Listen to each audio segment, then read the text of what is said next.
بریکیں مضبوط ہو جائیں. آپ کو معلوم ہے کہ جب آپ نئی گاڑی خریدتے ہیں بریک شو بہت مضبوط ہوتے ہیں. گاڑی جیسے جیسے پرانی ہوتی ہے بریک شو ڈھیلے ہوتے چلے جاتے ہیں. انسان کے ساتھ بھی ایسا ہی ہے کہ وہ زندگی کی روڈ پہ، زندگی کی سڑک پہ چلتا چلا جا رہا ہے، درمیان میں خواہشات آتی ہیں، اللہ اسے کہتے ہیں کہ بریک لگاؤ، مگر یہ بریک نہیں لگاتا. کہیں اسپیڈ بریکر بھی آئے گا، کہیں کھائی بھی آئے گی، کہیں لکھا ہوگا کہ یہ آبادی ہے ذرا آہستہ چلیں، کہیں پولیس والے کھڑے ہوں گے وہ خود آپ کا چالان کر دیں گے اگر آپ نے متعین اسپیڈ سے زیادہ بڑھائی. تو عام طور پر جب ہم ڈرائیونگ کرتے ہیں تو وہاں تو بات بات پہ بریک لگا رہے ہوتے ہیں. دنیا میں ایسا کوئی بھی بیوقوف نہیں جو یہ کہے کہ کراچی سے لاہور جاؤ بغیر بریک کے. کبھی آپ نے دیکھا کوئی بغیر کوئی کہہ رہا ہو کہ میں کراچی سے گاڑی میں بیٹھا اور بغیر بریک کے لاہور جا کے میں نے بریک لگائی ہے؟ بتاؤ کوئی دنیا میں ایسا آدمی دیکھا آپ نے؟ ظاہر ہے نہیں ہو سکتا. لیکن عجیب بات ہے کہ جب زندگی کی گاڑی میں ہم بیٹھتے ہیں تو بغیر بریک کے چلتے ہی چلے جاتے. جو اللہ نے کہا کہ جب تم اپنی خواہشات کو پوری کرو تو فلاں فلاں فلاں فلاں خواہش ایسی ہے جو پوری کرنے کی تمہیں اجازت، بولو بھائی نہیں، وہاں بریک لگانی پڑے گی. مگر ہماری بریکیں فیل، لگاتے چلے جاتے ہیں، کام کرتے چلے جاتے ہیں. تو اللہ تعالیٰ پوری زندگی کی گاڑی ہی روک لیتے ہیں رمضان میں، اور ہمارے بریک شو تبدیل ہوتے ہیں کہ ان کی بریکیں ہو گئی ہیں ڈھیلی. اب ان سے کھانا پینا چھڑوا کے اور ان کی خواہشات پر پابندی لگا کے ان میں نفس کے خلاف مجاہدہ اور ناجائز چیزوں کو دیکھ کر بریک لگانے کی صلاحیت بڑھ جائے. تو یاد رکھیں جو شخص رمضان اس نیت کے ساتھ گزارے گا کہ میں نے گناہوں سے توبہ کرنی ہے، حقیقی معنوں میں رمضان اسی کو فائدہ پہنچائے گا. جو اس نیت سے رمضان کے روزے نہیں رکھتا تو رمضان کے روزوں کا ثواب تو مل جائے گا مگر مقصد حاصل نہیں ہوگا. اسی کو رسول اللہ صلی اللہ علیہ وسلم نے فرمایا رب صائم لیس لهم فی الصیام الا الجوع. آپ صلی اللہ علیہ وسلم نے فرمایا بہت سے روزے داروں کو روزے میں بھوک کے علاوہ کچھ بھی حاصل نہیں ہوتا، کیونکہ وہ روزہ رکھ کے بھی غیبت کر رہے ہیں، روزہ رکھ کے بھی گناہ کر رہے ہیں، بد نظری بھی چل رہی ہے، سارے الٹے سیدھے کام روزہ رکھ کے ہو رہے ہیں. اور فرمایا بہت سے شب بیدار ایسے ہیں جو راتوں کو عبادت کرتے ہیں، ان کو رات میں کی عبادت میں جاگنے کے سوا کچھ بھی حاصل نہیں ہوتا. راتوں کو کھڑے ہوئے رو رہے ہیں اللہ کے سامنے، خوب گڑ گڑا رہے ہیں، لمبی لمبی نمازیں پڑھ رہے ہیں. صبح ان کی حرکتیں دیکھو تو انسان شرما جائے. معاملات میں بالکل بھی صفائی نہیں ہے. اور بہت سے تو ایسے کرتے ہیں کہ تراویح کی پابندی سے نماز پڑھتے ہیں، صبح فجر گول کر دیتے ہیں. بھائی وہ تو فرض ہے، اس کی اہمیت زیادہ ہے. آپ نے دیکھا ہوگا ختم قرآن کے موقع پر رو رو کے دعائیں ہو رہی ہیں، خوب گڑ گڑا کے لوٹ پوٹ ہو گئے، کلابازیاں کھا رہے ہیں، بہتے چلے جا رہے ہیں. اور عید کے دن فلم دیکھنے کا پہلے سے بولو نا یار پروگرام ہے، خوب رو رو کے ادموئے ہو گئے. جب ذرا سکون کی حالت میں آئے تو میسج بولا ہاں بھائی میں جو تیاری پوری ہے، دیکھ لے کون سی نہیں آئی ہوئی ہے مارکیٹ میں. تو روتے رہو، رونے پر گورنمنٹ کی طرف سے کوئی پابندی، رو رو کے ادموئے ہو جاؤ. یہ رونا اللہ کے ہاں قبول نہیں ہے. لوگ کسی کے رونے کو دیکھ کے متاثر ہوتے ہیں، اتنا نیک ہے رو رہے ہیں، تو وہی عمل دیکھو. بغیر روئے اچھا عمل کر رہا ہے وہ زیادہ بہتر ہے. جو رو رو کے برے اعمال کر رہا ہے اس کی رونے کی کوئی ویلیو، روتے تو قوال بھی ہیں، مرثیہ نگار بھی ہیں. کوئی گورنمنٹ پہ رونے کی پر گورنمنٹ کی طرف سے کوئی پابندی. ہاں اگر اتنا بھی ہو جائے کہ آپ سے گناہ تو نہیں چھوٹ رہا لیکن گناہ چھوڑنے کا کم از کم جذبہ پیدا ہو رہا ہے، رونے سے ندامت ہو رہی ہے کہ اللہ چھڑوا دے، تو یہ رونا بھی انشاءاللہ کام آئے گا. فلم دیکھنے کا پروگرام ہے، اللہ معاف فرمائے، لیکن اس پر ندامت ہے اور رو رہا ہے کہ اللہ اس پروگرام کو کینسل کرنے کی توفیق نصیب فرما دے. رو رو کے اللہ سے دعائیں مانگ رہے ہیں، تو بھی some thing is better than nothing. چلو کچھ تو ہے، ندامت تو ہے. تو گناہوں سے بچنا، اپنے اندر یا معاشرے میں تبدیلی لانے کی کوشش کرنا، یہ جذبہ ہی سرے سے ختم. ہر آدمی کہتا ہے کہ مجھے پلیٹ میں رکھ کے حلوہ چاہیے، یعنی ایسا دین چاہیے جو بالکل حلوے جیسا ہو، مجھے نہ قربانی دینی پڑے. اور ادھر ہم جب اللہ کا کلام پڑھتے ہیں تو اللہ کہتے ہیں صرف میرے بن کے رہو گے تو مانوں گا. والذین آمنوا اشد حبا للہ, سب سے زیادہ محبت صرف مجھی سے کرو. جہاں میرا حکم آ جائے وہاں کسی کی بولو بھائی نہیں چلے گی, کچھ بھی ہو جائے. ادھر اللہ یہ کہہ رہے ہیں ہم کسی اور راستے کی طرف جا رہے ہیں, اللہ کسی اور راستے کی طرف بلا رہا ہے. یاد رکھو اللہ کا دین وہ ہلکا نہیں ہے, مسئلہ سارا یہ آ گیا ہے. میں نے دیکھا ہے جو لوگ حرام جاب کر رہے ہوتے ہیں ان میں کچھ تو ایسے ہوتے ہیں جو کہتے ہیں بھائی یہ حرام ہی نہیں ہے, وہ تو بڑی بدبختی کی بات ہے. کچھ ایسے ہیں جو کہتے ہیں یار ہمیں پتا ہے حرام ہے لیکن اصل میں آج کل جاب ملنا آپ کو پتا ہے کتنا ایکچولی مشکل کام ہو گیا ہے, آج کل بہت سارے مسائل ہیں, تو جب تک کوئی اچھی نہیں ملتی ہم یہیں پر یہی کرتے رہیں گے. وہ گناہ کو بہت ہلکا سمجھ رہے ہوتے ہیں, بہت ہلکا سمجھ رہے ہوتے ہیں. ایک بات خوب اچھی طرح سمجھ لیں, رسول اللہ صلی اللہ علیہ وسلم نے ارشاد فرمایا کہ میں تم میں سب سے زیادہ غیرت والا ہوں اور اللہ مجھ سے بھی زیادہ غیرت والا ہے. اور اللہ کی غیرت کو جوش اس وقت آتا ہے جب کوئی بندہ اللہ کے حرام کردہ کاموں میں سے کسی کام کا ارتکاب کرتا ہے. اللہ کو بہت غضب آتا ہے. دنیا میں کوئی حکومت اپنا قانون توڑنے پر اتنی غضبناک نہیں ہوتی جتنا خالق کائنات اپنے قوانین کو ٹوٹتا ہوا دیکھ کر غضبناک ہوتا ہے. جب اللہ کا قانون اس زمین پہ ٹوٹتا ہے, دیکھو آپ پاکستان میں رہتے ہیں, پاکستان کے قانون توڑیں گے حکومت کو غصہ آئے گا, اتنا نہیں. امریکہ میں رہ کے امریکہ کے قانون کو توڑتے ہیں ان کی حکومت کو غصہ آئے گا, اتنا نہیں. زمین پہ رہ کے اللہ کو قانون کو توڑتے ہیں تو سب سے زیادہ غضب پھر کس کو آتا ہے؟ اللہ کو آتا ہے, اور اس کا حق ہے کہ وہ غضب کرے. فرق صرف اتنا ہے کہ دنیا کے قانون کو توڑنے میں سزا فوراً ملتی ہے, اللہ کے قانون کو توڑنے میں سزا فوراً نہیں ملتی. کیوں؟ اس لیے کہ اللہ کی ایک صفت حلیم بھی ہے, حلم. یہ نہ لگائیں, شور ہوگا اس سے, ہوگا مجھے پتا ہے نا. تو اللہ کے قانون کو توڑنے سے فوراً سزا نہیں ملتی, سمجھ رہے؟ وہ فوراً سزا نہیں ملتی اس, کیونکہ اللہ حلم ہے, بردبار ہے, مہلت دیتا ہے. تبھی اللہ تعالی نے سزائیں بہت سخت رکھی ہیں, کیونکہ اللہ سزا دینے میں جلدی نہیں کرتا. اس لحاظ سے اس نے اپنے بندوں کو ایک سہولت دی ہوئی ہے کہ فوراً نہیں دوں گا, توبہ کا موقع دوں گا. لیکن جب دوں گا تم نے اس توبہ کے موقع سے اگر فائدہ نہیں اٹھایا تو پھر جو سزا ملے گی فَإِنِّي أُعَذِّبُهُ عَذَابًا لَا أُعَذِّبُهُ وَلَا يُوثِقُ وَثَاقَهُ أَحَدٌ. فرمایا اللہ کی پکڑ سے زیادہ کسی کی پکڑ ہے نہیں. دیکھو اللہ تعالیٰ نے فرعون کو مہلت دی, کتنی مہلت دی اس کو؟ ہزاروں بچوں کا قاتل پیغمبر کے مقابلے میں آ کے کھڑا ہو گیا, سالوں سے بنی اسرائیل پر ظلم کر رہا تھا, سارے جرائم تھے فرعون کے اندر. انا ربکم الاعلی, رب ہونے کا دعویٰ بھی کیا, ظالم بھی تھا, ہزاروں بچوں کا قاتل بھی تھا, اور معلوم نہیں کیا کیا.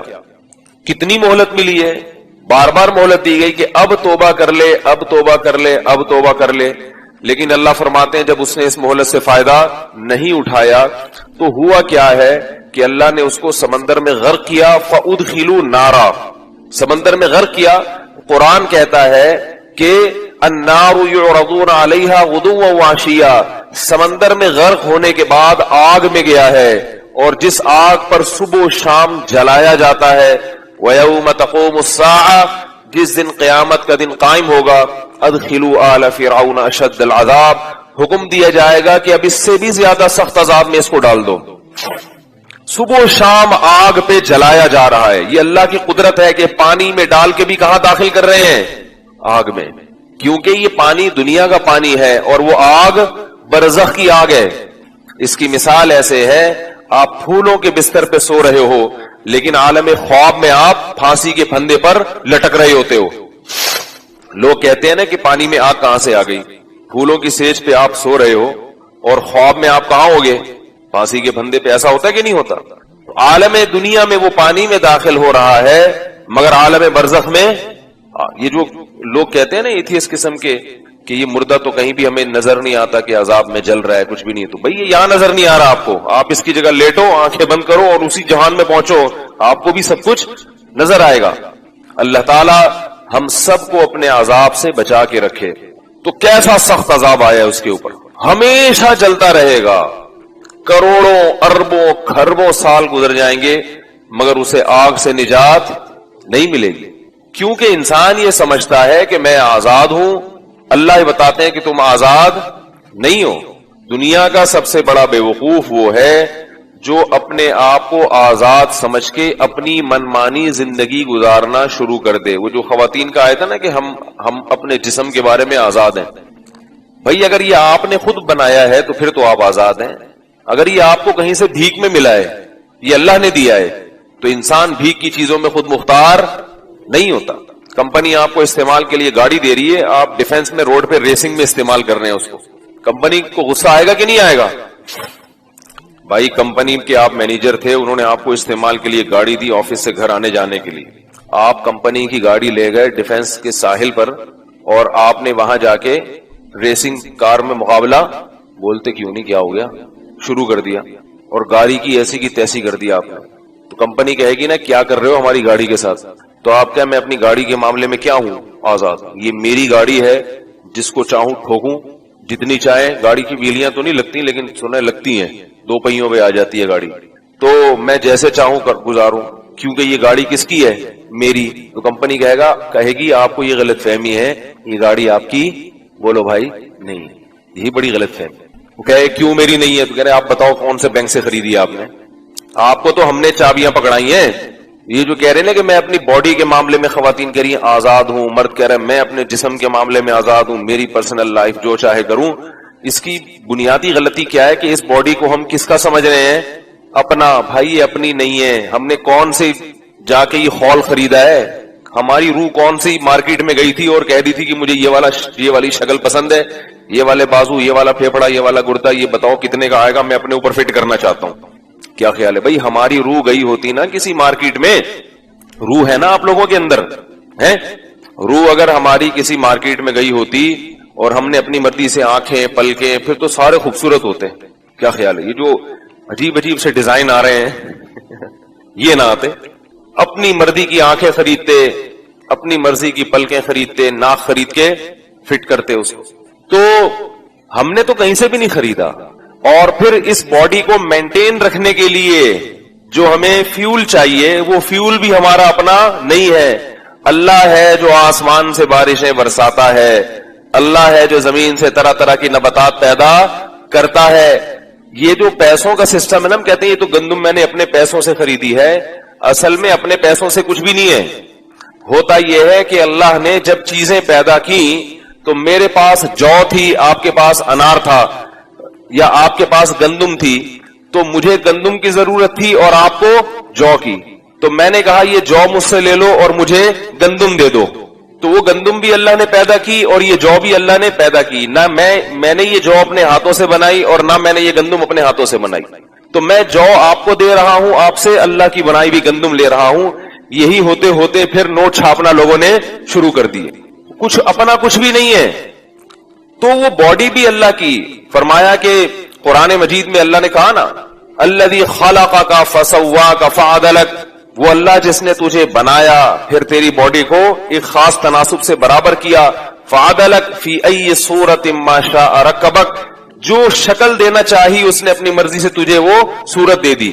تو نہ یہ صورت کو ڈیزائن کرنے میں ہم سے مشورہ لیا گیا, نہ یہ شکل و صورت ہمیں اپنی مرضی سے دی گئی, نہ یہ جسم کا ایک ایک حصہ کوئی بھی ہمیں اپنی مرضی سے دیا گیا. یہ سب بھیک میں ملا ہوا ہے. کس کی طرف سے؟ اللہ کی طرف سے. اور انسان بہت بڑا فنٹر بن کے کہتا ہے کہ یہ جسم کس کا ہے. تبھی یاد رکھو یہ جو اعضاء کی پیوند کاری ہو رہی ہے, اس کو بہت سے علماء ناجائز سمجھتے. مرتے ہوئے وصیت مت کیا کرو کہ میری آنکھیں فلاں کو دے دو, میرے گردے فلاں کو, میرے پھیپڑے فلاں کو دے دو. یہ غلط ہے, جائز نہیں ہے. سمجھ رہے کہ نہیں سمجھ رہے؟ آنکھیں اپنے ساتھ لے کے جائیں, اپنے باڈی کے پارٹس جتنے بھی ہیں وہ سارے اپنے ساتھ قبر میں لے کے جائیں. ان میں آپ کو تصرف کا حق. یہ کوئی اسپیئر پارٹ کی دکان نہیں ہے انسان کہ ناک فلاں کے لگا دینا, کان فلاں کے ٹھوک دینا, اور وہ وسیم بھائی کو میری آنکھیں دے دینا اور وہ جو ستار بھائی ہے نا ان کا گھٹنا خراب چل رہا ہے, وہ میرا یہ گھٹنا چانپیں ایسا کرو, چانپیں جو ہے نا وہ وسیم کباڑیے کے لگا دینا, لگتی نہیں ہے یہ چیزیں, چانپیں وہاں پہ نہیں لگتی. ایک مثال دے رہا ہوں کہ اسپیئر پارٹ کی دکان بولو بھائی نہیں ہے. تو اس لیے اپنی باڈی کو, اس لیے علماء کہتے ہیں کہ اگر کوئی نابینا ہو گیا تو پہلے سے کہیں سے اگر کسی کی آنکھ کی پتلی رکھی ہوئی ہے وہ تو ہو گئی نا, بہت سے علماء اس کی گنجائش دیتے ہیں کہ وہ لگائی جا سکتی ہے. سمجھ رہے ہو کہ نہیں سمجھ رہے؟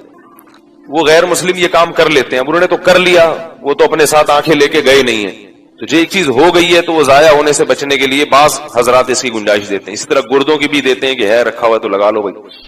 تو یہ ابھی میرا ٹاپک نہیں ہے, موضوع نہیں ہے. تو بھائی انسان یہ پورا جسم کس کی امانت ہے, تبھی اس کو ہلاک کرنے کی بھی اجازت نہیں ہے. خودکشی کیوں گناہ ہے کہ آپ اپنی باڈی کو اپنا سمجھ کے جب چاہو مار دو, اس کو قتل کر دو اپنے آپ کو, اس کی اجازت یورپ امریکہ میں ایسا ہوتا ہے, وہاں خبریں آتی ہیں.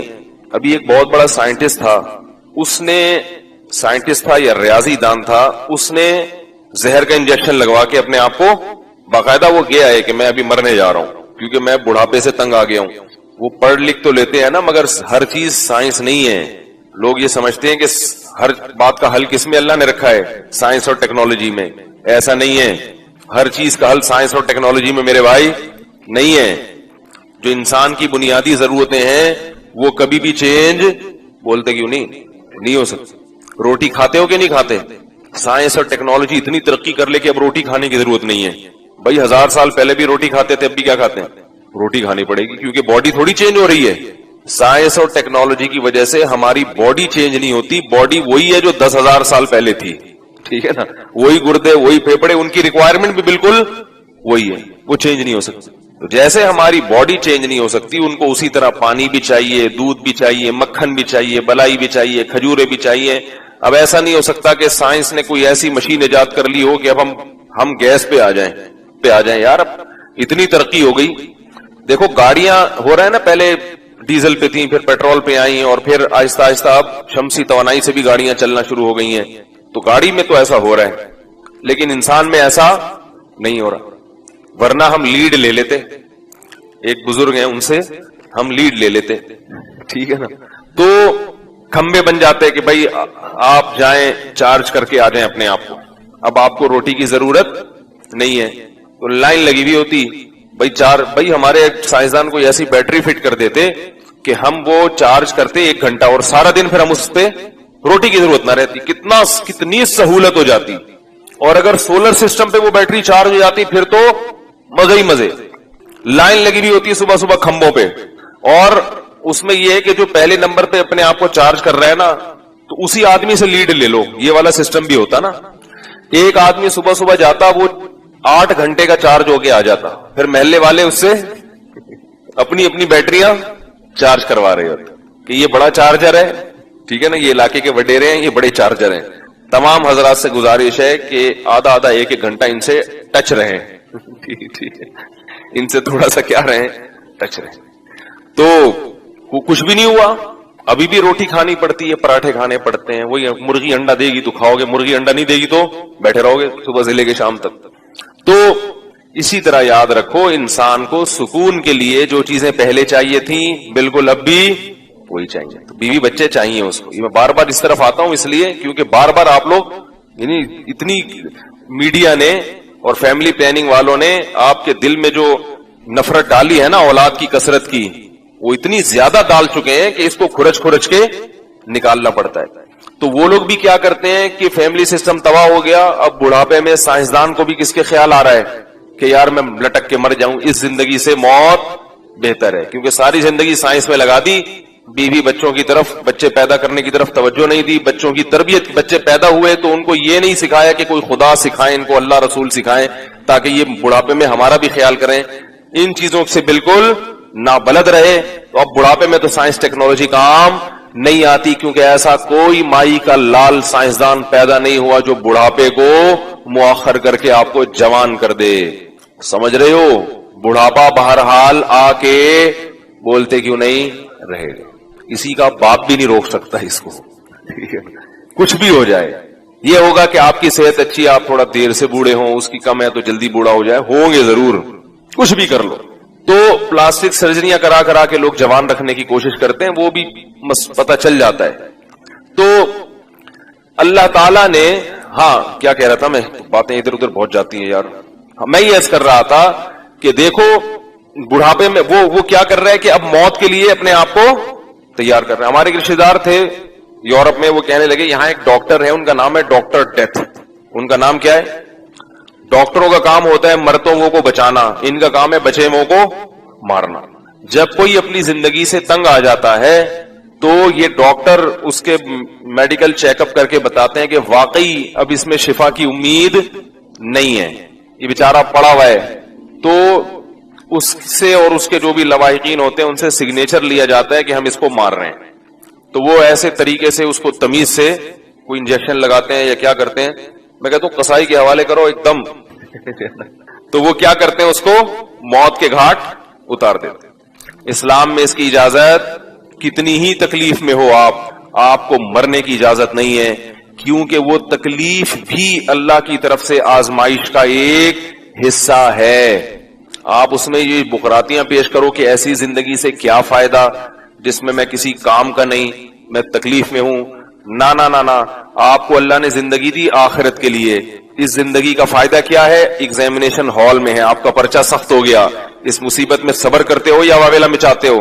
آپ کے لیے بھی آزمائش، اور آپ اگر کسی کے والد ہو یا ماں ہو یا باپ ہو، دادا ہو یا دادی ہو، تو آپ کی اولاد کے لیے بھی کیا یہ آزمائش ہے کہ وہ تنگ آ کے مرنے کی دعائیں تو نہیں کر رہے، یا وہ صبر و تحمل کے ساتھ آپ کی خدمت کر رہے ہیں، ان کی بھی آزمائش ہے. اس لیے اپنے آپ کو قتل کرنے کی اجازت. مشہور واقعہ ہے نا، ایک شخص میدان جنگ میں زخمی ہوا، بڑی بہادری سے لڑا. صحابہ کو بڑا تعجب ہوا، صحابہ نے عرض کیا کہ یہ تو بڑی بہادری سے لے تو گویا جنتی ہیں. آپ صلی اللہ علیہ وسلم نے فرمایا فی النار، یہ کہاں جائے گا؟ جہنم میں. صحابی کہتے ہیں میں پیچھے ہو گیا اس شخص کے، میں نے کہا دیکھوں یہ کون سا عمل کرتے ہیں، تو جنگ میں بڑی بہادری سے لڑے ہیں، تو یہ کیسے یعنی جہنم میں جائیں گے؟ تو کہتے ہیں میں ان کے قریب گیا تو دیکھا وہ زخموں سے چور تھے، شدید تکلیف میں. تو تکلیف ان سے برداشت نہیں ہوئی اور انہوں نے اپنی شہرک کاٹ ڈالی کہ بھئی میں اپنے آپ کو موت کے گھاٹ اتار دوں. تو اتنی شدید تکلیف میں بھی آپ اپنے آپ کو قتل، جب آپ زخموں سے چور ہوں اور چیخ رہے ہوں اس وقت اپنے آپ کو قتل نہیں کر سکتے، تو آپ کی شادی کہیں اور ہونی تھی، ہوئی کہیں اور، اس پہ آپ اپنے آپ کو کیسے قتل کر سکتے ہو؟ میں اس لیے کہہ رہا ہوں کہ لڑکے مار دیتے ہیں اپنے آپ کو، لڑکیاں قتل کر دیتی ہیں کہ سیٹنگ وہاں چل رہی تھی، ابا نے رشتہ کہیں اور جوڑ دیا، لٹک گئے محبوب کی یاد میں.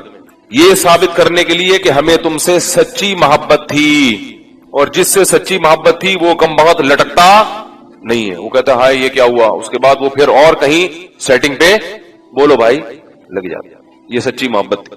اور اگر وہ لٹک جاتا تو وہ بھی بہت بڑا بیوقوف تھا. پھر کہیں ایسا نہ ہو کہ آپ کہیں نہیں مجھے چونکہ سچی محبت ہے لہذا وہ لٹک گئی تو میں بھی لٹکوں گا. لٹکنے کے بعد بھی آپ کی آپس میں ملاقات نہیں ہوگی، آپ اپنی خبر میں اور وہ اپنی خبر میں. یا تو ہونا کہ ایک ہی خبر میں دفن کریں، لیکن پھر بھی نہیں ہوگی ملاقات، کیونکہ وہ عالم برزخ ہے. جسم دنیا میں قریب ہونے سے عالم برزخ میں روح بھی قریب ہو یہ ضروری نہیں ہے. آپ یہاں دفن ہے، آپ کا بھائی امریکہ میں دفن ہے، عین ممکن ہے عالم برزخ میں ملاقات ہو. اور آپ یہاں دفن ہے، آپ کا بھائی ساتھ والی قبر میں دفن ہے، عین ممکن ہے آپ کی ملاقات نہ ہو. سمجھ رہے ہو کہ نہیں سمجھ رہے؟ اچھا تو دیکھو بھائی، اب ہمیں چونکہ اس باڈی پر، اس جسم پر اختیار نہیں ہے. یا ایھا الذین آمنوا کتب علیکم الصیام کما کتب علی الذین من قبلکم لعلکم تتقون. اے ایمان والو تم پر روزے فرض کیے گئے جیسا کہ تم سے پہلی امتوں پر فرض کیے گئے تھے تاکہ تمہارے اندر تقوی پیدا ہو جائے. یہ آیت نازل ہوئی اور صحابہ کرام نے رمضان کے روزے رکھنا شروع کیے. اس کے بعد جہاں جہاں مسلمان دنیا میں جاتے گئے نمازوں کے ساتھ ساتھ رمضان کے روزے بھی اپنے ساتھ لیتے گئے. اور آج پوری دنیا میں جب رمضان شروع ہوتا ہے تو کروڑوں لوگ روزہ رکھتے ہیں. اس روزے میں جسمانی حکمتیں بھی اللہ نے رکھی اور روحانی حکمتیں بھی اللہ تعالیٰ نے رکھی. جسمانی حکمتیں یہ جسم کی زکوٰۃ ہے، آپ کو اللہ تعالیٰ روزوں کی برکت سے صحت عطا کرتے ہیں. بہت ساری بیماریوں سے نجات مل جاتی ہے. اور روحانی برکتیں کیا ہیں؟ انسان کے لیے دنیا میں سب سے مرغوب چیز خوراک ہے. خواہشات کی دو قسمیں ہوتی ہیں. ایک خواہشات وہ ہوتی ہیں جن کا آپ کی باڈی سے تعلق ہے، جو باڈی کی نیڈ ہیں. ایک خواہشات وہ ہوتی ہیں جو اوپر کی خواہشات، لگژری لائف، گاڑی بنگلہ، اچھی ڈریسنگ، دیکھنے میں اچھا نظر آؤں، عزت ہو سوسائٹی میں، دولت ہو میرے پاس. یہ جو پہلی قسم کی خواہشات ہیں نا، جو آپ کی باڈی کی نیڈ ہے، یہ بہت ڈینجرس ہوتی ہیں. یہ تین قسم کی خواہشات ہیں. ایک کھانے کی خواہش، پینے کی خواہش، اور ایک جنسی خواہش جسے کہا جاتا ہے، مرد اور عورت کی ایک دوسرے کی طرف اٹریکشن. یہ تینوں قسم کی خواہشات ہماری باڈی کی ریکوائرمنٹ ہے، یہ جسم کی چاہت ہوتی ہے. یہ خواہشات پوری نہ ہو تو ہماری باڈی متاثر ہونا شروع ہو جاتی ہے. اچھا، کچھ خواہشات ہوتی تو باڈی کی ہیں، وہ نیچرل نہیں ہیں. خواہشات تو سمجھ گئے نا کتنی قسم کی ہوتی ہیں؟ دو قسم کی نا. ایک باڈی کی ریکوائرمنٹ، باڈی کی نیڈ، اور ایک باڈی کی نیڈ نہیں ہے، یعنی جسم کا تقاضا نہیں ہے، بلکہ وہ ہماری جسم سے ہٹ کے خواہشات ہوتی ہیں. جیسے لگژری لائف ہے نا، ہر آدمی چاہتا ہے میری لائف کیسی ہو، لیکن ایسا نہیں ہوتا کہ لگژری لائف کی آپ کے پیٹ کو کوئی بھوک لگ رہی ہو، وہ خواہش پوری نہیں کریں گے تو باڈی کو کوئی نقصان ہو رہا ہو. جو باڈی کی نیڈ ہے نا، جیسے کھانا پینا، یہ تو اگر نہیں کریں گے تو باڈی مسلسل تڑپتی رہے گی، مسلسل احتجاج کرتی رہے گی. اور ان خواہشات کو پورا کرنا بھی ضروری ہے. نہیں کریں گے تو بالآخر باڈی آہستہ آہستہ ڈیمیج ہونے کی طرف جائے گی اور مر جائیں گے ایک دن. آپ کو اگر گدا نہیں ملتا سونے کے لیے، اچھا انہی باڈی کی خواہشات میں ایک نیند بھی ہے. ہم 4 قسم کی خواہشات شامل کر لیتے ہیں. نیند ہے، کھانا پینا، اور جس کو جنسی خواہش کہتے ہیں. یہ اتنی ڈینجرس ہوتی ہیں. جیسے نیند کی خواہش کو آپ دیکھ لو، اب گدے پہ سونا یہ باڈی کی نیڈ نہیں ہے، یہ کیا ہے؟ ایک لگژری لائف انسان گزارنا چاہتا ہے، اس کا تقاضا ہے کہ میرا گھر اچھا ہو، ایئر کنڈیشن روم ہو، اور ٹائلیں لگی ہوئی ہوں، اور فانوس لگے ہوئے ہوں. لیکن جب آپ کو نیند آئے گی تو جو گدے پہ سونے کے عادی ہیں ان کو فرش پہ نیند نہیں آئے گی. لیکن چونکہ نیند آپ کی باڈی کی نیڈ ہے، ایک وقت آئے گا کہ باڈی کہے گی میں نے سونا ہے، سونا ہے، سونا ہے، سونا ہے. آپ کہیں گے میرے پاس سونے کے لیے گدا نہیں ہے، نہیں سو سکتا، نہیں سو سکتا، نہیں سو سکتا. بالآخر پھڈا ہوتے ہوتے جو باڈی کی نیڈ ہے نا، وہ غالب آ جائے گی. لگژری جو آپ کی ایک چاہت ہے، اس پہ باڈی غالب آ جائے گی. اور آپ کانٹوں پہ بھی سو جاؤ گے. جس کو نیند نہ آتی ہو نا، اس کو جاگنے دو، بول تو نہیں سوئے گا، دیکھو اس کا باپ بھی سوئے گا پھر. کیونکہ یہ خواہشات دماغ پر مسلط ہو جاتی ہیں، کیونکہ ضرورت ہے، نہیں تو مرے گا. نہیں سوئے گا تو کیا ہوگا؟ 1 ہفتہ کھائے پیے بغیر انسان زندہ رہ سکتا ہے، میڈیکل سائنس کہتی ہے. 1 ہفتہ سوئے بغیر زندہ نہیں رہ سکتا. اس لیے یہ اللہ مسلط کر دیتے ہیں کہ تیرا باپ بھی سوئے گا. تبھی آپ نے دیکھا ہوگا ڈرائیونگ کے دوران ڈرائیور سو جاتا ہے، حالانکہ اس کا سونے کا بالکل موڈ نہیں ہوتا، اور ایسا سوتا ہے کہ اپنے ساتھ سارے پیسنجر کو بھی ہمیشہ کے لیے سلا دیتا ہے. تو یہ چیزیں اللہ نے مسلط کی، بھائی یہ تمہاری خواہش میں نہیں ہے. ورنہ بڑے لوگ کہتے ہیں ہمارے پاس ٹائم نہیں ہے، اگلے مہینے ہم سوئیں گے، اس دفعہ ہمیں آفس کا بزنس کا کام ہے بہت. تو یہ جو جسمانی خواہشات ہیں نا، جسمانی خواہشات، ان سے ہاتھ کھینچنا آسان کام نہیں، کیونکہ باڈی کو ضرورت ہے. تو باڈی ہماری مسلسل ڈسٹرب ہوتی رہتی ہے. اب آپ کو جب بھوک لگ رہی ہے تو باڈی کیا کہے گی؟ روٹی دو، کھانا دو، کہے گی نا، خوراک چاہیے. تو کیا یہ 2-3 دفعہ کہنے کے بعد چپ ہو جائے گی کہ بھائی یہ تو کھلا نہیں رہا تو چلو اب کوئی اور کام کرو؟ نہیں ہوگی. یہ کیا کہے گی؟ روٹی کھانا، روٹی کھانا، چاول، سموسے. کسی کو بھی دیکھے گا نا کھاتا ہوا، مسلسل یہ ٹینشن ہے، اور کسی بھی کام میں اس کا دل نہیں لگے گا جب تک کہ چند نوالے نہ کھا لے. پیاس بھی ایسی چیز ہے، جب آپ کو پانی کی خواہش ہوتی ہے تو باڈی مسلسل پانی مانگتی رہتی ہے، آپ کا دل ہی نہیں لگے گا کسی کام میں. دل جمعی سے کام نہیں کر پاؤ گیا. مسلسل پانی باڈی کو ضرورت ہے. اور یاد رکھو جب ضرورت ہو باڈی خود بتاتی ہے, اس کے لیے ڈاکٹروں سے مشورہ نہیں لیا کرو کہ میں کتنے گلاس پانی پیا کروں. یہ چیزیں اللہ نے انسان کی باڈی میں انسٹال کر دی ہیں, اس میں میڈیکل سائنس کو زیادہ فری مت کرایا کرو. کھا بھی لیں پی بھی رہے, ڈاکٹر صاحب سے پوچھیں کتنے گلاس پیوں, جتنے کی چاہت ہے وہ باڈی خود بتا دے گی. ہاں اگر باڈی صحت مند ہے اور کوئی الٹے سیدھے کام نہیں کر رہے. بعض دفعہ آپ کوئی الٹا کام کر رہے ہوتے ہو جس سے پھر باڈی دھوکہ دیتی ہے. جیسے جو لوگ چائے زیادہ پی رہے ہیں, کافی, تو کیفین کیا کرتی ہے کہ پیاس کا احساس ختم کر دیتی ہے, پیاس بجھا دیتی ہے اور باڈی سے پانی پیشاب بنا کے نکال دیتی ہے. ایک طرف پانی کی کمی ہو رہی ہے, دوسری طرف اس کمی کی کو پورا کرنے کے لیے باڈی کو جو احتجاج کرنا چاہیے باڈی وہ احتجاج نہیں کر رہی. تو پھر پانی کا پھر مشورہ ڈاکٹر صاحب سے لینا پڑے گا, کیونکہ پھر باڈی آپ کا جو جسم ہے نا وہ اس کی کھوپڑی گھوم جاتی ہے. اس کو پتہ ہی نہیں چلتا کہ کب پانی کی ضرورت ہے کب پانی کی ضرورت نہیں ہے. تو نیچرل لائف جس کی ہوگی اس کی باڈی بتاتی رہے گی کتنا پانی چاہیے. جیسے کولڈ ڈرنک پینے سے پیاس بجھ جاتی ہے نا, تو پیاس تو وقتی بجھتی ہے لیکن پانی کی جتنی کمی پوری ہونی چاہیے وہ ہوتی نہیں ہے. تو یہ میں جو اصول بتاتا ہوں یہ ان لوگوں کے جو تمیز سے زندگی گزار رہے ہیں. ایسا نہیں سارا دن چائے کے کپ پھونکتے رہتے ہیں, کافی سارا دن پیتے رہتے ہیں. تو کیونکہ کافی اور چائے یہ نیچرل نہیں ہے, ہماری قدرتی غذا کا حصہ بول لو بھائی نہیں ہے. یہ تو بات کی ایجاد ہے کہ وہی کیفین باڈی میں جاتی ہے تو بلڈ کا سرکولیشن بڑھا دیتی ہے, تھوڑا ایکٹیو ہو جاتے ہو آپ. تو یہ مصنوعی ایکٹیونیس ہے, یہ کوئی سچی مچی میں جسم میں طاقت نہیں آتی ہے, سمجھتے نہیں. جیسے ایک ہوتی ہے کیفین, ایک ہوتی ہے نیکوٹین. نیکوٹین سگریٹ میں نا اور گٹکے میں تمباکو میں وہ ذرا اوپر کی چیز ہے, کیفین تھوڑی نیچے کی چیز ہے. تو فلسفہ دونوں کا سیم ہی ہے, وہ ذرا زیادہ ڈینجرس ہے نیکوٹین ہے, تمباکو اور سگریٹ وہ بھی وہی کام کرتی ہے. چائے ذرا کمزور چیز ہے اس لیے اس کا وہ نقصان نہیں ہے, اس کا سگریٹ کا نقصان زیادہ ہے. پھر اس میں دھوئیں شوئیں بھی ملا لیں تو اور پھر اور باڈی آپ کی سارے وٹامنس دھوئیں سے کیا ہو جاتے ہیں, پورے ہو جاتے ہیں. تو ابھی ایک بہت باریک لڑکا آیا, سگریٹ پیتا تھا نا, اتنا باریک, اس کی شادی ہونے والی ہے. میں نے کہا دھواں نکلے گا, یہ رسک نہیں لینا آپ.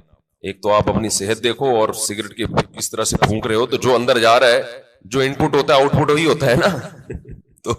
تو یہ جو ہے نا, یہ جو باڈی کی ریکوائرمنٹ نشہ ہے, نشہ یہ بن جاتا ہے, یہ اللہ نے بنایا نہیں ہے. یہ اس سے بھی زیادہ خطرناک ہے روٹی پانی سے, یعنی اس کو برداشت کرنا بہت ہی مشکل ہے. اللہ میاں نے تو آپ کو وہ چیزوں کی چاہتیں رکھی تھیں جو جس کی آپ کی باڈی کو ضرورت ہے. روٹی کی ضرورت رکھی, پانی کی چاہت رکھی اللہ تعالیٰ نے, اور جو اللہ نے خواہشات رکھی ہیں جو نیچرل ہیں.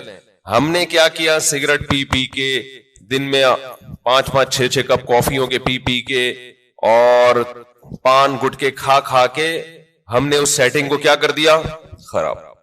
اب آپ گٹکے اور پان والوں کو دیکھ لو, سگریٹ والوں کو دیکھ لو, افطاری میں لوگ کھجوروں کی طرف لپکتے ہیں, وہ کہاں لپکتے ہیں, سگریٹ کی طرف. وہ تو کھجور ایک سنت پوری کرنے کے لیے کھا لیتے ہیں, اس کے بعد پھر سٹے لگا رہے ہوتے ہیں بیٹھ. کتنی بڑی نحوست ہے یار, ہے یا نہیں ہے؟ کیسا اپنے ہاتھوں سے اپنے آپ کو برباد کر رہے ہو. اللہ کا کتنا بڑا فضل ہے, ہمارے ماں باپ نے ہمیں سگریٹ پان گٹکے سے ہمیشہ بچایا. ہمارے ماں باپ کا بہت بڑا احسان ہے. اللہ ان کی قبروں کو نور سے بھر دے, ان کی پر اللہ بہت رحمت نازل کرے. بڑا کردار ہوتا ہے والدین کا اس میں. بالکل بچوں کو قریب نہ جانے دو. ہم تو ایک دفعہ, مجھے یاد ہے میں نے ایک دفعہ سگریٹ پی تھی چھپ کے, وہ بھی ایسے کہ ہمارے ایک رشتے کے تایا لگتے تھے, وہ پیتے تھے, رشتے کے تایا, دور کے تایا. انہوں نے پھینکی تو ہمیں شوق تھا تھوڑی تحقیقات کا کہ یار یہ کیا ہے, اس میں اتنا شوق سے یہ صبح شام سٹے لگاتے ہیں. تو انہوں نے پھینکی تو میں نے اٹھا لی, تو اٹھا کے میں نے کہا ذرا چک کے دیکھو نا, تو ایک کش لگایا ہے, وہ اتنی کھانسی ہوئی ہے کہ اللہ کا بڑا فضل اور شکر ہے دیکھا نہیں کسی نے, ورنہ طبیعت سے کٹتے. طبیعت سے کیا ہوتا, کوئی گھر میں دیکھ لیتا تو کٹ جاتے طبیعت سے. تو جو بات ہے میں اس کی طرف آتا ہوں. تو جو سگریٹ ہے اور یہ سب چیزیں تو انسان خود عادی بنا لیتا ہے نا. تو یہ میرا آج کا ٹاپک نہیں ہے, یہ تو اپنے ہاتھوں اپنے آپ کو آپ جہنم کی آگ میں ڈال رہے ہو, ایک عذاب میں ڈال دیا آپ نے اپنے آپ.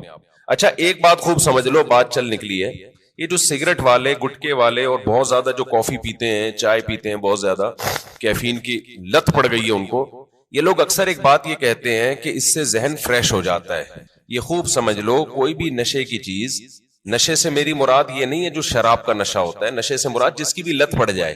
تو جو کیفین ہے، کافی، یہ جو نیکوٹین ہے، ان میں یہ ذہن میں رکھو کہ جتنی کوانٹٹی آپ لے رہے ہو نا فریش ہونے کے لیے، تھوڑے دن میں اس کے عادی ہو جاتے ہو، سمجھتے ہو؟ پھر آپ کو اس کی مقدار بڑھانی پڑتی ہے، جبکہ روٹی اور پانی میں ایسا نہیں ہے. جتنی روٹی سے پیٹ بھر رہا ہے نا، اگر خام خام میں زبردستی زیادہ ٹھوس ٹھوس کی عادت نہیں بناؤ گے تو مزید کی عادت نہیں پڑتی، بلکہ کم کی عادت پہ لاؤ گے تو کم، زیادہ پہ لاؤ گے تو زیادہ. جبکہ یہ جتنی چیزیں جو نیچرل نہیں ہے، جو ہماری باڈی کی نیڈ نہیں ہے، ان کو جب آپ لوگے تو جتنے کپ میں آج فریش ہو رہے ہو نا، کل اس سے تعداد بڑھانی پڑے گی. شرابی کو دیکھ لو نا، شروع میں ایک گھونٹ میں بہگ جاتا ہے اور بڑا مزہ آتا ہے اس کو، اس کے بعد پورے کریٹ کے کریٹ پی جاتا ہے، لیکن اس کو وہ نشہ نہیں آتا جو پہلے دن ایک گھونٹ میں آیا تھا اس کو. تو یہ خود ایک عذاب ہے کہ آپ سمجھ رہے ہو فریش ہو رہا ہوں، بھائی آپ فریش نہیں ہو رہے، اس سے آپ کا دماغ تازہ نہیں ہو رہا، دماغ کو اس کی عادت پڑ رہی ہے، اب اس کو مزید چاہیے، تو بالآخر ایک نہ ایک وقت جا کے بریک لگانی پڑتی ہے آپ کو. تو پہلے ہی نہیں لگا لو، اچھا ہے، کیا خیال ہے؟ شروع میں ہی چھوڑ دو ان چیزوں کو یار. تو یہ جو ہماری باڈی کی نیڈ ہے نا، کھانا پینا اور یہ جو خواہشات ہیں، جو یہ ان کا برداشت کرنا یہ بہت مشکل ہے. اور رمضان میں اللہ انہی 3 چیزوں پہ پابندی لگا دیتے ہیں. ویسے تو 4 چیزیں ہیں نا جو بہت زیادہ انسان کو، جس کی خواہش سونا اور جنسی خواہشات اور کھانا اور پینا، تو ان میں سے 3 اللہ تعالی روزے کی حالت میں کیا کر دیتے ہیں؟ پابندی لگا دیتے. کھانا پینا اور جنسی خواہش آپ پوری نہیں کر سکتے. سونے پر اللہ پابندی نہیں لگاتے، یہ اللہ کی رحمت ہے. اللہ چاہتے تو رمضان میں سونے پر بھی پابندی لگا دیتے، لیکن ما جعل علیکم فی الدین من حرج، قرآن کہتا ہے ہم نے دین میں تنگی نہیں رکھی. ایسا دین بنایا جو ہر دور میں ہر انسان کے لیے سوٹیبل ہو، اس کے لیے اس پر عمل کرنا ممکن. نیند کا سیٹ اپ اس میں زیادہ پریشانی ہو جاتی اور عین ممکن ہے صحت کو نقصان ہونا بھی شروع ہو جاتا. تو رمضان کا مقصد لوگوں کی صحتوں کو نقصان پہنچانا نہیں ہے، لوگوں میں خواہشات پہ کنٹرول کرنے کا جذبہ پیدا کرنا ہے. اور ویسے بھی حکمت کی بات کیا ہے کہ اللہ اگر نیند پہ پابندی لگا دیتے نا، نیند پہ، تو کیا ہوتا؟ لوگ مغرب کے بعد سوتے وہ فجر میں اٹھتے. کیا خیال ہے؟ تو نیند ڈبل کر رہے ہوتے، اس کا کوئی فائدہ نہیں تھا. یعنی نیند ایسی چیز ہے نا، جب آپ پہ مسلط ہوتی ہے تو آپ کے لیے اس کو روکنا ممکن نہیں رہتا. اب دن کے ٹائم میں نیند آتی، آپ لازماً آنکھ لگ رہی ہوتی ہے، آپ کہیں بھی بیٹھے ہوتے آنکھ لگ جاتی ہے آپ. یا پھر لوگ کیا کرتے، اتنی لمبی لمبی راتوں کو نیند لے لیتے، تو جو مقصد ہے وہ حاصل نہیں ہوتا. کھانے میں بھی ایسا ہی کرتے ہیں لوگ. بھائی انہوں نے کہا کہ بھائی صبح صادق سے لے کے مغرب تک کھانے پر پابندی ہے، تو مغرب سے کھانا شروع کرو، سحری تک نان اسٹاپ، اور کھاتے ہیں. الحمدللہ پاکستانی قوم غربت مہنگائی میں بھی دبا کے پھوڑنا پھاڑنا لگا ہوا ہے. لیکن آپ جتنی بھی اسپیڈ سے جتنا بھی کھا لیں، اس کے بعد بھی بہرحال چند گھنٹوں کے بعد آپ کا معدہ خالی ہوتا ہے. تو یہ صبح صادق سے لے کے غروب آفتاب تک اتنا ٹائم ہوتا ہے کہ نان اسٹاپ آپ ساری رات بھی پھوڑتے پھاڑتے رہیں، پھر بھی 5-6 گھنٹے بعد، سحری کے 6, 7, 8, 10 گھنٹے بعد معدہ کیا ہو جائے گا؟ خالی. اور وہ ٹینشن ہوگی نہیں. یاری بات سمجھو میرا خیال. تو اللہ میاں نے ہم سے نا یہ قربانی دلوائی ہے رمضان میں کہ تھوڑا منہ کو کیا کرو، کنٹرول. سب سے بڑا مسئلہ ہم نے علماء سے سنا ہے کہ جس آدمی کا اپنے منہ پہ کنٹرول نہیں ہے، باقی کسی خواہش پہ وہ کنٹرول نہیں کر سکتا. اور یہ بالکل درست بات ہے. دیکھو دنیا میں 2 قسم کے فلسفے ہیں، اس پر تو غیر مسلم اور مسلم سب کا اتفاق ہے کہ انسانیت کو کامیابی کی طرف لے جانا چاہیے، ہے یا نہیں؟ بھائی امریکہ بھی یہی بات کرتا ہے، انسان کو کس طرف لے کے جاؤ؟ کامیابی. جاپان والے بھی کہتے ہیں بھائی ایک سکسیسفل نیشن بننا چاہیے ہمیں، کامیاب بننا چاہیے ہمیں. اور اسلام بھی یہی کہتا ہے. لیکن غیر مسلموں کے ہاں کامیابی نام ہے خواہشات کے پورا ہونے کا. آپ کی تمام خواہشات پوری ہو رہی ہیں تو آپ ایک کامیاب انسان. سمجھتے ہو کہ نہیں سمجھتے ہو؟ اگر آپ کی ہر خواہش پوری ہو رہی ہے تو آپ کیا ہیں؟ کامیاب. لیکن اسلام کیا کرتا ہے؟ آپ کی جگہ جگہ خواہشات پہ پابندیاں لگا رہا ہوتا ہے. جگہ جگہ آپ کی خواہشات پہ کیا لگاتا ہے؟ پابندیاں. یہ نہیں کرنا، یہ نہیں کرنا، یہ لیگل ہے، یہ انلیگل ہے. بہت ساری اور بڑی خطرناک قسم کی پابندیاں بھی لگا دیتا ہے اسلام. جس کا غیر مسلم تصور ہی نہیں کر سکتے کہ ان سے بچے ہم. آپ اپنی مرضی سے سو سکتے ہو اسلام میں؟ عشاء سے پہلے سو سکتے ہو؟ بولو نا, یوں کر دیا کرو, تھوڑا پتہ تو چلے. نہیں سو سکتے. فجر سے پہلے اٹھنا ضروری ہے یا نہیں ہے؟ اب ایک آدمی کہہ رہا ہے یار میں سو رہا ہوں لمبا, بس 11 بجے اٹھوں گا. نہیں بھائی, آپ کو اسلام پابندی لگائے گا کہ آپ کو اپنی مرضی سے سونے کی اجازت نہیں, اٹھنا پڑے گا. سردی ہے, وضو کا دل نہیں کر رہا, یخ ٹھنڈا پانی ہے, اسلام کیا کہے گا؟ غیر مسلم کیا کہے گا؟ بھائی نہیں اٹھو, یا اٹھ گئے ہو تو ہاتھ منہ مت دھو. لیکن اسلام آپ پہ پابندی لگائے گا, آپ کو ہاتھ منہ دھونے پڑیں گے, چاہے ٹھنڈ لگے یا نہ لگے. بلکہ سردیوں میں وضو کرنے میں حدیث میں آتا ہے بہت زیادہ ثواب ہے. ایسے گناہ جھڑتے ہیں جیسے درختوں کے پتے جھڑتے ہیں سردیوں میں. پھر اسلام آپ پہ پابندی لگاتا ہے حلال حرام کی پابندیاں. نظر بھی اٹھا کے دیکھنے نہیں دیتا کسی انٹی کو. کتنی سخت پابندی ہے یہ نہیں. گورا سوچ سکتا ہے اس پابندی, وہ تو نائٹ کلب میں جاتے ہیں, شراب پیتے ہیں, اور اسلام کہہ رہا ہے کہ نائٹ کلب جا کے زنا کرنا تو بہت ہی بڑا جرم ہے. لا تقربوا الزنا, قریب بھی نہیں پھٹکنا. کوئی انٹی جا رہی ہے اس نیت سے دیکھ لوں کہ یار کیسی ہیں, یہ بھی آپ کے لیے کیا ہے؟ Not allowed. اچھا, جو غیر مسلم لوگ ہیں ان کیا ہے کہ انسان کی ہر خواہش پوری ہو. وہ سمجھتے ہیں کہ یہ کامیابی ہے. حقیقت پتہ ہے کیا ہے؟ جس کی ہر خواہش پوری ہوتی ہے وہ ڈپریشن کا مریض بنتا ہے. یہ بات خوب اچھی طرح کھوپڑی میں بٹھا لو. جس کی ہر خواہش پوری ہوگی وہ کیا ہوگا؟ وہ اسٹریس اور ڈپریشن میں جائے گا. وجہ اس کی ہے کہ آپ کی ہر خواہش پوری ہو سکتی نہیں ہے. اگر ہو رہی ہے نا تو اس کا نتیجہ نکلے گا کہ آپ میں خواہشات پہ کنٹرول کرنے کی طاقت ختم. ایک اسٹیپ ایسا آتا ہے جہاں کوئی نہ کوئی خواہش آپ کو قربان کرنی پڑتی ہے. دنیا میں کوئی شخص فرعون بھی ایسا نہیں گزرا کہ اس کی ہر خواہش دنیا میں پوری ہوئی ہو. ساری پوری ہو رہی تھی, موسیٰ علیہ السلام آ گئے, ایک دم دماغ کھٹکا نا اس کا, یہ کیا ہو گیا بھائی؟ یہ تو ہوتا ہے. جتنی بھی آپ کے اندر خواہشات ہیں نا, پوری کرتے رہیں, کہیں نہ کہیں آ کے قدرت کی طرف سے بیریئر کھڑے ہو جاتے ہیں آپ کی راہ میں, اور آپ خواہشات پوری کرتے کرتے یوز ٹو ہو چکے ہوتے ہو. آپ کو خواہشات پہ کنٹرول کرنے کی عادت نہیں رہتی. پھر آپ جاتے ہو اسٹریس میں, ڈپریشن میں, اور چیخو پکار, مار دھاڑ. جیسے جو بچے زیادہ لاڈ پیار میں پلتے ہیں وہ بچے شور شرابہ زیادہ مچاتے ہیں. جن بچوں پہ ماں باپ کا کنٹرول ہوتا ہے کہ کچھ خواہشات پوری کر دی, کچھ پوری نہیں کی, وہ بچے بھی کنٹرولڈ ہوتے ہیں. یقین نہ آئے تو جا کے مشاہدہ کر لو. میں نے بہت سے بچے ضدی دیکھے, چیزیں اٹھا کے پھینک رہے, کوئی بات نہیں مانتے. وجہ اس کی ہے کہ ماں باپ ان کی ہر بات مانتے ہیں. نہیں آ رہی سمجھ میں؟ پتہ نہیں آپ لوگ لاڈلے بچے ہیں اپنے ماں باپ کے یا لاڈلے نہیں ہیں, تو یہ تو اللہ ہی جانتا ہے. لیکن ہم نے ایسے بچے مارکیٹ میں دیکھے, ہر خواہش پوری ہو رہی ہے, بچہ چڑچڑا ہو گیا. اچھا, جس بچے کے ساتھ اس کا کوئی بہن بھائی نہ ہو وہ بھی چڑچڑے ہو جاتے ہیں. اس کی وجہ یہ کہ بہت زیادہ لاڈ پیار اس اکلوتے کو مل جاتا ہے. کیا ہوتا ہے؟ اکلوتے. دوسرا مارکیٹ میں قریب العمر ہوتے نہیں ہیں 2-4, تو ماں باپ کی ساری لاڈ کا اور پیار کا مرکز یہ اکلوتا. اس کی ہر خواہش پوری. آپ میں سے کوئی اکلوتا ہو تو پیش کی معذرت. نتیجہ کیا نکلتا ہے؟ اس کی طبیعت میں چڑچڑاپن پیدا ہونا شروع, مار دھاڑ. وہ سوسائٹی میں بسا اوقات ایک کامیاب انسان بن کے سروائیو نہیں کر پاتا. اچھا, ہمارے ایک ریلیٹیو کے یہاں نا ایک بچہ ہوا, پھر ان کے یہاں فوراً دوسرا ہو گیا اگلے سال. رپورٹ دیکھیں, رپورٹ ہوا یہ ہے کہ جب فوراً دوسرا آ گیا 1-2 سال کے بعد مارکیٹ میں, تو جو پہلا والا تھا نا, اب اس کو تھوڑی سی جیلسی بچوں میں ہوتی ہے کہ دوسرے کو پیار کرو تو اس کو غصہ آ رہا ہے کہ اس کو کیوں پیار کر رہے ہو. بچے کرتے ہیں ایسے, آپ نے دیکھا ہوگا.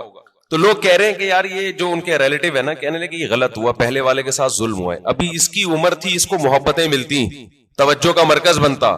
مارکیٹ میں دوسرا آ گیا, جو محبت پوری اس کو ملنی چاہیے تھی وہ ڈیوائیڈ ہو کے آدھی کہاں جا رہی ہے, تو یہ پہلے والے کے ساتھ ظلم ہے. سمجھتے ہو بات کو؟ تو بھائی یہ پہلے والے کے ساتھ ظلم نہیں ہے, اس کی ٹریننگ کا حصہ ہے کہ تو دنیا میں اکیلا باپ نہیں ہے, تمہارے بہن بھائی بھی ہوں گے. ابھی سے اس کے اندر برداشت پیدا ہو رہی ہے. حقیقت ہے, اس کے دل میں ایک جذبات ہوتے ہیں حسد کے. بچوں میں ہوتا ہے, بہت زیادہ جیلسی ہوتی ہے بچوں میں. ایک کو کچھ دو نا تو دوسرے کو ضرورت نہیں بھی ہو, صرف اس کو تپانے کے لیے مانگتا ہے کہ مجھے کیوں نہیں دیا.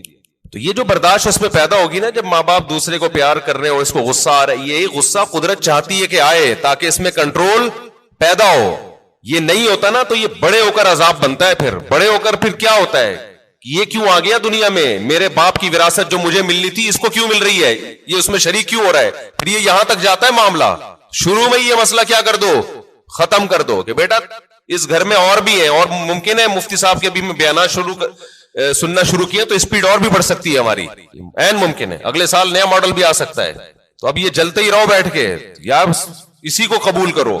اور پھر ایک اہم بات یہ کہ بچہ ماں باپ کی توجہ کے لیے بہن بھائی کو وقتی طور پہ برداشت نہیں کرتا, لیکن اللہ نے ایک ایسا بچے میں ایک سافٹ ویئر ڈالا ہوا ہے کہ وہ اپنے بہن بھائیوں سے محبت بھی ٹوٹ کے کرتا ہے. یہ تو آپ اس کو دے رہے ہو نا, ماں باپ اس نئے ماڈل کو جب پیار کرتے ہیں, محبت دیتے ہیں, تو پرانے ماڈل کو تکلیف ہوتی ہے, یہ ہے اس کی جیلیسی. لیکن آپ ذرا کوئی تھرڈ پرسن اس نئے ماڈل کو ہاتھ اٹھا کے دیکھے, پرانا ماڈل آڑ بن کے کھڑا ہو جائے گا کہ میرا بھائی ہے, میری بہن ہے, تو کون ہوتا ہے ہاتھ اٹھانے والا. تو یہ جو محبت اور قربانی کا جذبہ ہے, یہ بھی نئے اور پرانے میں جب کم وقفہ ہوگا اور نیا ماڈل جلدی آئے گا, تو پرانے ماڈل میں اپنے بہن یا بھائی کے لیے لڑنے کا جذبہ یہ بھی جبھی پیدا ہوگا. نہیں آ رہی بات. اور یہ تھوڑا سا نئے اور پرانے کو بڑا ہونے دو, پھر ان کے آپس میں کھیل کود دیکھو, محبتیں دیکھو کیسی ہوں گی. تو یہ جو فضول قسم کے لبرل لوگوں کی فضول باتیں ہیں نا کہ ابھی تو پرانے والے کو ٹائم زیادہ چاہیے تھا, ایکچولی نیا والا آ گیا مارکیٹ میں, تو ایکچولی یہ ٹوپی ڈرامے یہ کسی اور کو گنتیاں سکھانا جا کے ساری نیچرل لائف کا بیڑا غرق کر دیا. بچے کو اپنے جیسا بچہ چاہیے بھائی کھیلنے کودنے کے لیے, اس کو ماں باپ سے زیادہ ضرورت بہن بھائیوں کی ہے. ماں باپ تو صرف کیئر کرتے ہیں کہ کیا کر رہا ہے, خراب تو نہیں ہو رہا, سٹے تو نہیں لگا رہا ہے, ایسا تو نہیں تایا نے سگریٹ پھینکی اٹھا کے پی رہا ہے. ماں باپ کا کام صرف یہ نگرانی کرنا ہے. باقی تو اس کو جو اس کی جو انٹرٹینمنٹ والی لائف ہے, جو اس کو انٹرٹین کرے گی, وہ تو بہن بھائی کریں گے. خوش رہے گا, کھیلے گا, کودے گا, انہی کے سے سیکھے گا, مارے گا, روئے گا, پٹے گا بھی, پیٹے گا بھی, یہی تو لائف ہے اس کی. ہر خواہش پوری ہونے سے انسان بنتا نہیں ہے بلکہ بگڑتا ہے. بچوں کی سیلف ریسپیکٹ, ہم بھی اس کے قائل نہیں ہے کہ بچوں کو مارا پیٹا جائے, ماں باپ بگاڑ دیتے ہیں مار پیٹ کے, لیکن یہ جو سیلف ریسپیکٹ اور یہ ابھی اس کو بڑا ہونے دو میرے بھائی, ابھی چھوٹا ہے, ابھی اس کو تربیت کی ضرورت زیادہ ہے. اس کو بدتمیزی مت کرنے دو بڑوں کے ساتھ, اس کو بتاؤ تم چھوٹے ہو ابھی بیٹا, تم ہمارے باپ ہم ہی ہیں, محبت ملے گی آپ کو, لیکن ہمارے باپ بننے کی کوشش مت. جو گھر میں پکے گا تیرا باپ بھی وہی. وہ میرا بیان مشہور ہوا تھا نا, پاٹھا کھا لو پاٹھا, بچوں سے مائیں پوچھتی ہے نا بیٹا پاٹھا کھا لو, نہیں پاٹھا نہیں کھاؤں گا, اچھا چلو ڈبل روٹی کھا لو, نہیں ڈبل روٹی نہیں کھاؤں گا, اچھا چلو اس پہ یہ جیم لگا دوں, نہیں جیم کیوں لگایا, یہ وہ پورا بڑا زبردست میم چلی تھی وہ. تو وہ اس کی اماں آخر میں اس کو جب سمجھایا جائے ایک تھپڑ لگا, کھا لے گا جو تو کھلائے گی وہی کھائے گا. کہتے نہیں بچوں کو موٹیویٹ کرو. اس میں نے کہا تھا موٹی تو اپنا تو ویٹ کر, پہلے تجھے خود اپنے منہ پہ کنٹرول نہیں ہے, بچے کو کہاں سے تو کنٹرول سکھائے. ہماری والدہ تو ہمیں بتاتی تھی یہ کھا لو, اور چمٹا گرم گرم ہوتا تھا. بعض دفعہ مجھے بچپن سے شوق تھا مرغوب غذائیں کھانے کا. آلو کی بھجیا پکی ہوئی ہوتی تھی بعض دفعہ گھر میں, اور مولی کی پتہ نہیں پتے بعض دفعہ ہماری اماں کو بڑا شوق تھا, ہمیں نوالا حلق سے ہی نہیں اترتا تھا, ہمیں نہیں یاد پڑتا. ہماری اماں نے کہا چل تمہارے لیے میں یہ کر لیتی ہوں, یہ کھانا پڑے گا آپ کو, گھر میں کیا ہے یہی پک. تو اب ہم نہیں غصہ کر سکتے تھے, ہماری اماں چمٹا دکھاتی تھی, چمٹا یہ لگے گا, لگاتی نہیں تھی لیکن ڈراتی تھی. اور جب ہم دیکھتے تھے کہ ہمارے والد صاحب بھی وہی کھا رہے ہیں, ہم سوچتے تھے ہمارا باپ بھی یہ کھا رہا ہے تو تیرے باپ کو بھی یہ کھانا پڑے گا. اور یہ ذہن میں رکھو, یہ جو خواتین پریشان ہوتی ہیں ایکچولی بچے کی غذائی ضرورت پوری نہیں ہو رہی, بچہ ایکچولی وہ جو آلو کی بھجیا پکی ہے وہ کھا نہیں رہا, تو ایکچولی اس سے منرلز کی کمی, بچے میں کوئی کمی نہیں ہوتی. اتنا زیادہ ضروری نہیں ہے کھانا پینا جتنا بنا لیا لوگوں نے. بڑھے گا وہ, اس کا باپ بھی بڑھے گا. یہ جو قد بڑھتا ہے نا, ڈاکٹروں سے ہم نے پوچھا ہے, کہتے ہیں بھائی یہ جس کا بڑھنا ہے نا اس کو کم کھلاؤ گے تو بھی جائے گا وہ اوپر, جس کا نہیں بڑھنا نا, جس کے باپ دادے ہی سارے چھوٹے چھوٹے سے ہوں تو جینز میں ہی اس کے قد نہیں ہے, تو اس کو آپ کتنے بھی پراٹھے کھلا دو, مرغیاں کھلا دو, دودھ پلا دو, وہ اس کا باپ نہیں بڑھا تو یہ کہاں سے بڑھے گا. سمجھتے ہو, اکثر بتاتا ہوں نا, ایک آدمی نے ایک چھوٹے سے قد کی خاتون سے شادی کر لی تو بچے بڑے ہی نہیں ہو رہے تھے, تو وہ خاتون کھلا رہی ہے بچوں کو, بیٹا کھا لو بڑے ہو جاؤ گے. کہتا ہے یہ بڑے نہیں ہوں گے, یہ اور چھوٹے ہوں گے, ان کے ساتھ کے پودے لایا تھا وہ بڑے ہو گئے ہیں, یہ اتنے کے اتنے ہی ہیں.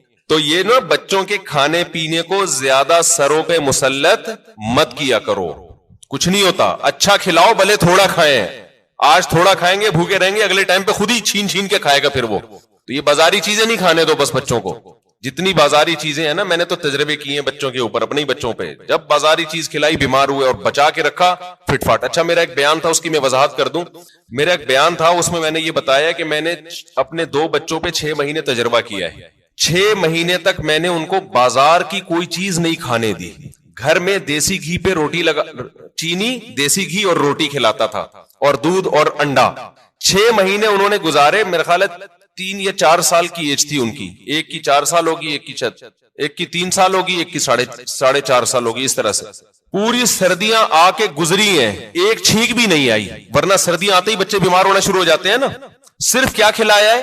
دودھ، دیسی گھی، روٹی، چینی اور ہاف بوائل انڈا. بہترین تھے. اچھا جیسے ہی 6 مہینے گزرے ہیں، یعنی سردیاں آ کے بھی گزر گئی ہیں، ایک دن ہلکی سی کھانسی ہلکی سی ہوئی ہے تو یہ بنفشہ شہتوت گرم پانی میں ڈال کے 1 چمچ پلا دیا ان کو. وہ اس کے بعد وہ بھی نہیں ہوئی رات کو سونے سے پہلے نا. بہترین 6 مہینے گزارے انہوں نے، کوئی بیماری نہیں، کوئی چھینک نہیں، کچھ بھی نہیں. 6 مہینے کے بعد کیا ہوا ہے کہ کوئی ریلیٹو آئے، انہوں نے بسکٹ کھلا دیے اور اسی کے بعد طبیعت خراب ہو گئی. پہلے تو پیٹ خراب ہوا، پھر کسی نے کولڈ ڈرنک پلا دی، پھر یہ ہوا، پھر وہ وغیرہ وغیرہ وغیرہ.